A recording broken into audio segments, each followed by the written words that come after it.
Kumalat sa social media ang video na ito, nakuha ng isang customer sa isang kainan sa Baguio City. Sa video, makikita ang patay na daga na humalo sa in-order nilang sinigang na hipon. Sa caption ng video, sinabi ng uploader na matapos siyang humigop ng sabaw, napansin niya ang maitim na bagay sa loob ng mangkok. Sinabi niya ito sa kanyang kasama at laking gulat nila nang malaman na isa pala itong patay na daga. Pinuna rin ng customer ang umunoy kakulangan sa aksyon ng staff ng kainan. Pero sa comment section ng mismong post, humingi ng tawad ang pamunuan ng kainan sa mga customer. Tiniyak din na sasagutin nila ang gastos kung sakaling may magpasyang sumailalim sa medical check-up. Samantala, sa panayam ni Baguio City Mayor Benjamin Magalong, iginiit niyang dapat panagutan ng may-ari ng kainan ang kanilang paglabag sa food safety and sanitation. Kaya talagang kailangan isanction natin yung restaurant na yun.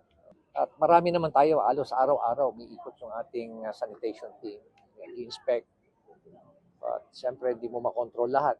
Humingi rin ng paumanhin ng alkalde sa mga customer ng naturang kainan. Sinabi naman sa akin na nagsara isinara. Kailangan talaga magkaroon ng certification na talagang malinis na siya. Hindi naman basta-basta na lang nagbubukas. Ipapasara ko na lang uli.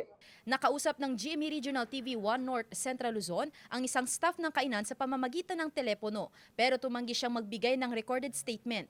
Gayunman, sinabi niyang hanggang ngayon sarado pa rin ang negosyo habang nagpapatuloy ang investigasyon ng lokal na pamahalaan.